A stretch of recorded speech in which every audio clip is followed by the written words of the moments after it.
We're excited to have Pastor Brett here with us today, or should I say Brother Martin Luther.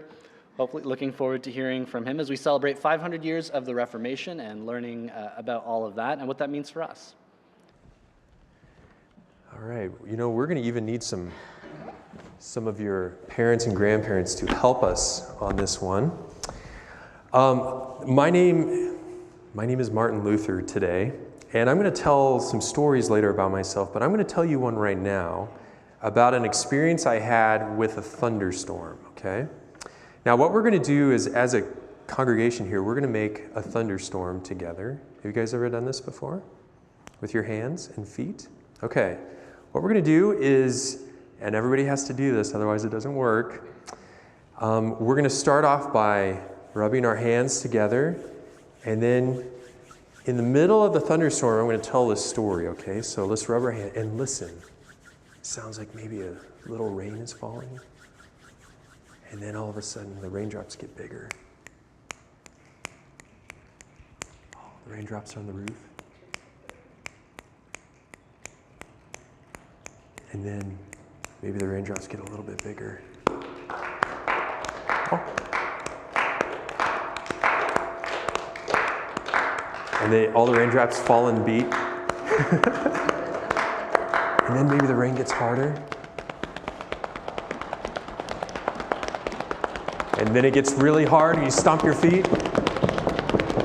Well, one day in the middle of a big thunderstorm, I was riding on my horse when, in the middle of a storm, a great bolt of lightning struck the tree right next to me and it went Ooh, that was good. Who was that? Keep going, thunder. Keep going, thunder. Here we go. Keep going. And I was so scared because I thought I was going to die. I cried out, "Lord, save me! I will become a pastor!" And I rode my horse as fast as I could back home, and I made it. And the thunderstorm began to die down like that. And pretty soon it was just a sprinkle like that. And so, on that day, I decided I was going to become a pastor or be part of the church because of what happened to me in that thunderstorm. And then, of course, my life ended up turning out a lot different than what I thought it was going to be. And you'll hear about that a little bit later. So, all right, thanks for coming up here today. You can go back. Oh, guten Morgen. Wie geht es Ihnen? Ja, ich bin ein bisschen Rata.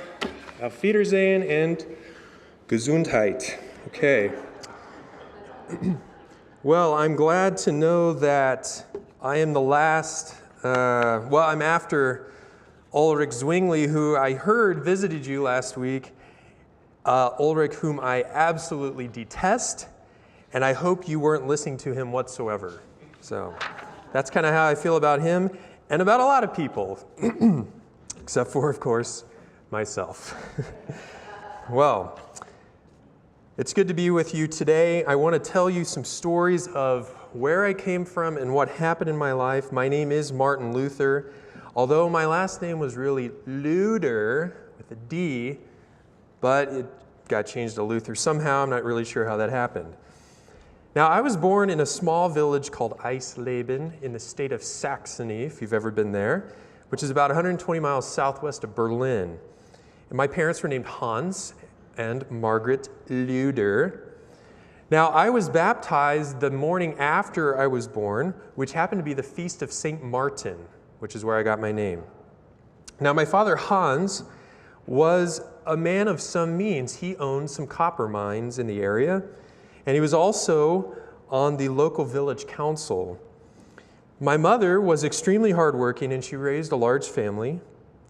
And of course, my father was an ambitious man, and he wanted to see his family succeed, so he asked me to become a lawyer, which I really didn't have much of a choice, so that's what I had to do. I was sent to Latin school in 1497, which was operated by a group called the Brethren in Common Life. I was taught 3 subjects: grammar, rhetoric, and logic. Does that sound boring? Because it was. I wrote later that my education there was like being in purgatory. Now, when I turned 17, I entered the University of Erfurt, as we like to say it, which I later described as a beer house. It was pretty awful. I was made to be awakened every morning at 4 a.m. for my studies. Rote learning and often wearying spiritual exercises. But I received my degree, and then I enrolled in law school. And I was much more concerned, however, not about law, but about what God thought about me. And I almost immediately dropped out of law school. I didn't like it, and this whole thing about my life's assurances weren't quite set, so I was drawn to theology instead. So my decision to seek after the church was something that my father was not too happy about. But I did. And on July 2nd, as I told the kids, 1505, I was riding my horse back from the university when I ran into a thunderstorm, and as I was galloping for cover, a lightning bolt struck right next to me, and I was so scared that God was trying to kill me that I cried out, "Help, Saint Anna! I will become a monk," which is different than a pastor, of course. And so that's how it happened. I left law school, I sold my books, I gave away all my possessions, and I entered St. Augustine's monastery in Erfurt, just 13 days after the thunderstorm. And as you can imagine, my father was incredibly furious about my wasted education. But hey, it was like being in purgatory, so who cared? Now, at the monastery, I plunged myself into prayer and fasting and any kind of ascetic practice I could think of. For example, I would go without sleep for days. I would endure bone-chilling cold without blankets, and sometimes I would even beat myself to become a better Christian. And I did this constantly because my mind was completely tormented. I couldn't find God's love, and instead I became increasingly terrified of God's wrath, and that's all I could think about. I was in deep spiritual despair, and if anyone could have earned heaven by being a monk, it was definitely me for how I tortured myself. All I could think about was the eternal punishment that I had coming for me. Fortunately, my superior, a man named Johann von Staupitz, was able to point me away from this constant reflection on God wanting to punish me, and instead towards Christ's grace. He taught me that true repentance does not involve self-inflicted punishment, like I was doing, but rather a change of heart. I was so obsessed with the fear that I might have overlooked some sin that I would constantly confess my sins to my friend Staupitz for hours. And then I would walk away from him feeling better, but then I would come running back fearing I had forgotten something. Finally, my friend Staupitz got so frustrated with me that he shouted at me, "Look here, Brother Martin, if you're going to confess so much, why don't you go do something worth confessing? Go kill your mother or father, or go commit adultery. Quit coming here with such flummery and fake sins." It helped just a little bit, I guess. However, it did spur me toward a new way of thinking about God.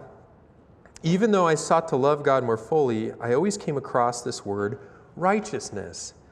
And whenever I read Romans 1:17, my eyes were drawn not to the word faith, but to the word righteousness.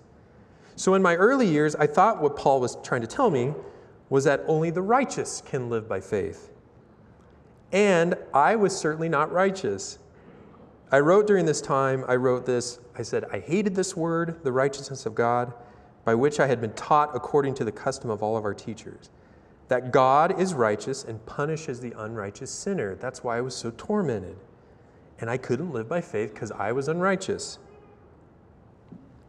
Well, 3 years after becoming a monk, I was invited to teach theology at the newly founded University of Wittenberg.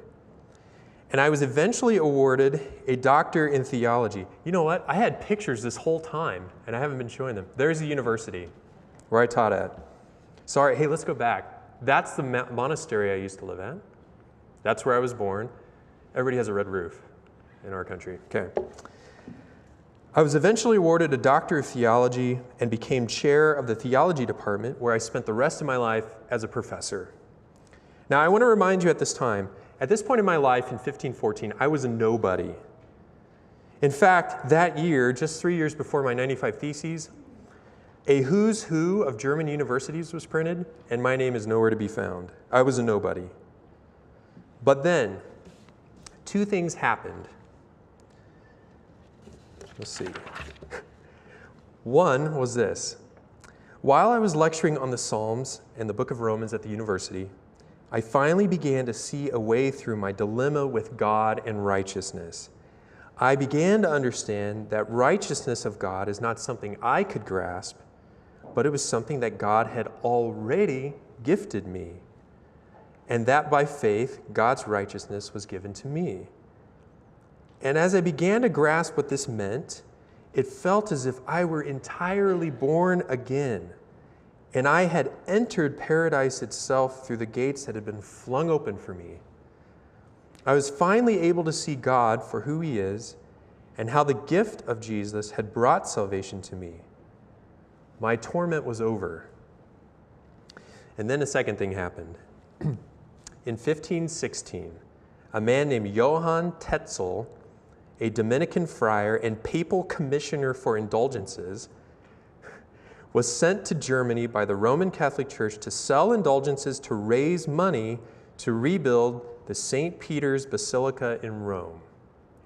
Now, indulgences, if you will remember, were a way to get your time in purgatory lessened or even completely pardoned if you spent your hard-earned money to buy your way out. Now remember, purgatory was that place, so we were taught, that place between heaven and hell, where all of us were going, and we were all going to spend a considerable amount of time.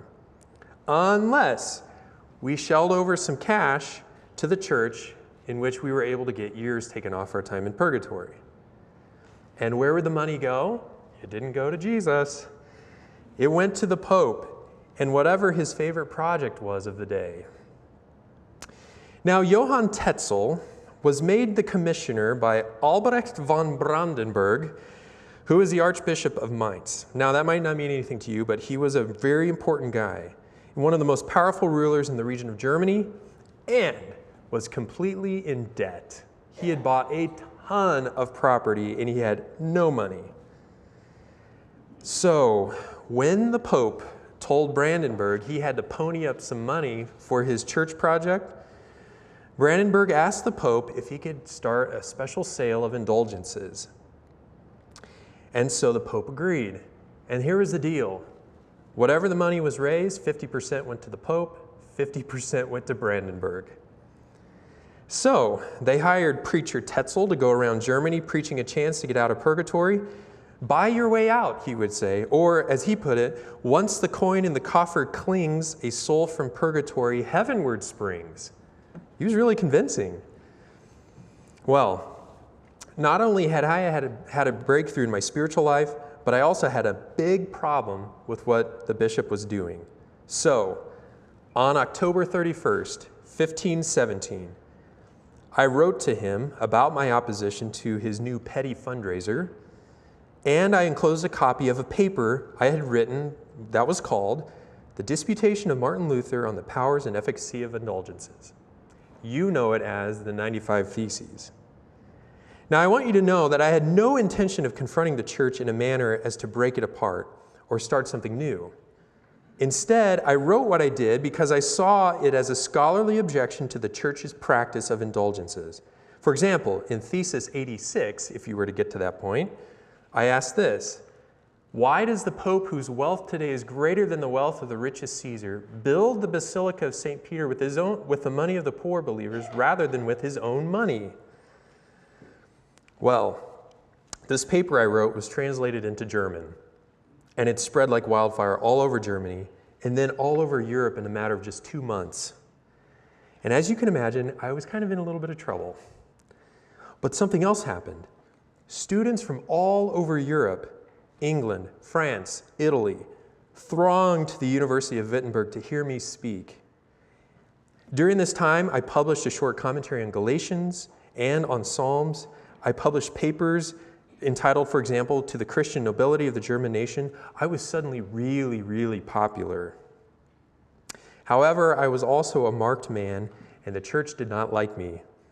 In April of 1521, I was summoned to appear before the Diet of Worms. This was a general assembly of the estates of the Holy Roman Empire, with Emperor Charles V himself presiding over this time. Now, Prince Frederick III, who was the Elector of Saxony and a friend of mine, was able to obtain a passage of safe conduct for me to go to the meeting and back without being arrested or killed. So I went to the meeting, and over the next 5 days, conferences were held to determine what my fate was going to be. Finally, the emperor presented a final draft on May 25th, declaring that I was, number one, an outlaw, number two, it was for the banning of all of my writings, and number three, I was required to be arrested. And it said, "We want Martin Luther to be apprehended and punished as a notorious heretic." And it also made it a crime for anyone in Germany to give me food or shelter, and it permitted anyone to kill me without legal consequence. So, now I was a heretic, a hunted man. But fortunately, I had friends, one of them being, of course, Frederick III. And on my way home from the meeting, as I was approaching my hometown, Frederick's soldiers, who were dressed up like masked horsemen and impersonating highway robbers, kidnapped me and took me to Wartburg Castle for safety. And it was here that I would receive security from the Catholic Church to continue my work. So, I set out an ambitious agenda. I began to translate Erasmus's Greek Bible into German, and I also wrote dozens and dozens of doctrinal writings, some of them directed at Archbishop Brandenburg, who I shamed into stopping his indulgence sale. I wrote about sin and grace and explained to Christians everywhere that God's grace alone makes us just. I wrote about how indulgences and pilgrimages to holy places didn't make us any more righteous than we were.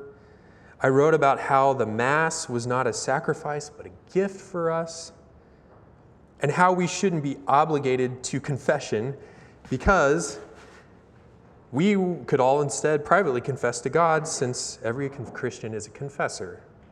I also wrote how monks and nuns could break their vows because their vows were an illegitimate attempt to win salvation. I wrote a lot about a lot of stuff. Now, I secretly returned to Wittenberg on March 6th, and I found that my movement had become incredibly chaotic in my absence. So starting Sunday of that week, I preached a sermon every day for 8 days, essentially rewriting the ship and getting things under control. And then I set about reversing and modifying our new church's practices. Now, since I wasn't Catholic anymore, by decree, I set off on the founding of a brand new church. But I found a new problem to contend with. Not only was I at odds with the Catholic Church, but during this time, the peasants began to revolt against the local nobles and princes. And this became known as the Peasants' War, and they often used my literature to support uprising in their areas. So while I sympathized with some of what the peasants stood for, I reminded them that warfare was not the answer, and that they must submit to their temporal authorities. You see, my perspective of church and state is like this. I saw that there were two kingdoms, the kingdom of the world and the kingdom of God. Now, God gave us earthly rulers as a concession to our sinfulness. So while they aren't necessarily good, they serve a function. In other words, the two realms of authority kind of reinforce each other. The pastor urges the flock to obey the prince of the land, while the prince of the land protects the church from the violence of the mob. That is why, in the Peasants' War, when the poor people began burning convents and monasteries and the bishops' palaces, I condemned their violence as the devil's work and called the princes to slaughter them. Does that make sense? Okay, how about this way? I also wrote it like this.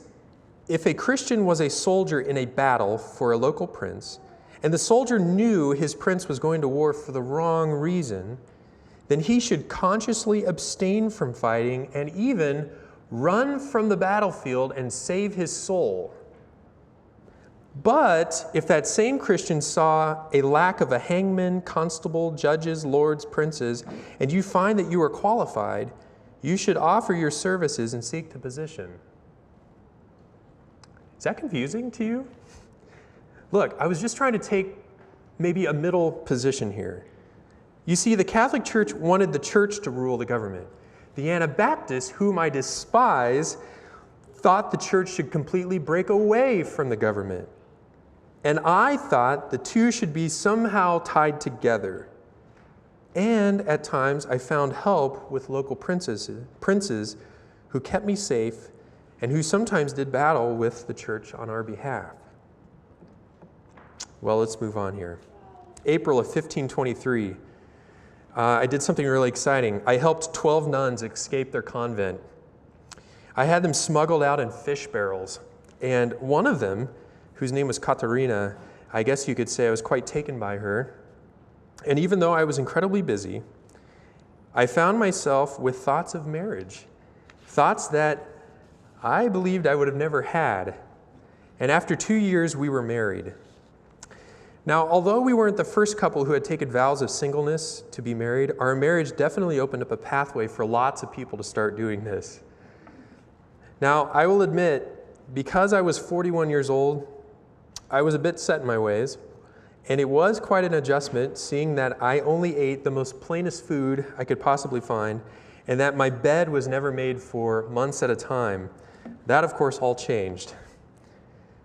We were actually given a house as a wedding present, believe it or not, a former monastery. But our marriage was successful and happy, even though money was always short.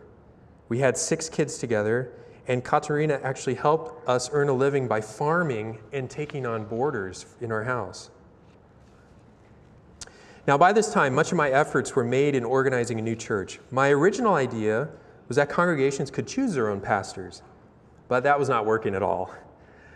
I wanted a confessional church, much like the Anabaptists had, who I despise, but I had the option also of having a territorial church, making all in a certain province or district more Lutheran like myself, and I chose this option. And since my Reformation had spread, princes and lords began to either reject or adopt my standards, and soon Germany looked a lot like this. In the yellow are the Lutheran states, the green are the Catholic states, the purple are the Reformed states. Zwingli and Calvin and those guys that I don't like. But everything in Germany and the Holy Roman Empire was dividing up. So in order to avoid upsetting or confusing the people, I avoided extreme changes. I became an advisor to the churches of the territories. I was able to secure funding from local rulers. And what happened, of course, was some unintended consequences. The princes of these lands began to assume more power and authority over the church than I had previously taught. And it seemed like the secular powers had too much authority. Our Lutheran church was being reformed from the top down. Now, I will say this again about the Anabaptists, whom I completely despise. Maybe I am a bit jealous of their reform, for they are a community of faith who are in a covenant together, not by territory, but of free will. Whereas my church is full of Lutherans and people who could care less about faith. In such a way it is the wheat and the chaff are not separated in my church. However, in spite of that, I continued on. I wrote a new German Mass so that it was no longer in Latin, and it was something that common people could finally understand. At my Mass, everybody got to drink the wine, not just the priest, as it was formerly done. I also simplified marriage and baptism services. Have you ever been to a Catholic wedding? And the other thing I did, if I could find my place on my notes here, Now, while other reformers like Ulrich Zwingli, whom I despise, thought that my new Lutheran services were way too Catholic, they were what people were used to by now in German, and not nearly as high church as before. So, I know that's a lot, but I thought maybe what we could do at the end here is end with some singing, okay? One of the things I loved to do was to develop new songs for our church, hymns that were very different than the songs we sang at Catholic Church. So I began to take some of the local favorites, like certain melodies that everybody kind of liked. I changed them a little bit and wrote new words for them. And so, of course, my favorite instrument that I played was the lute. Okay, it looks like I'm not going to even say what it looks like. It looks like that. And that was something I liked to play with and develop these new songs. So we're going to sing 3 songs that I wrote. And this first song is my most famous song, of course, which is titled Ein fester Burg ist unser Gott, which is based on Psalm 46. And so that song is, A Mighty Fortress is Our God. And we will sing verses 1 and 2 together. So let's sing.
Thank you, Brother Luther, and we care for you even though you don't care for us. That's all right. Friends, may the Lord bless you and keep you. May the Lord guide your feet and guide your heart to walk in the ways of Jesus. Go in God's peace. Amen.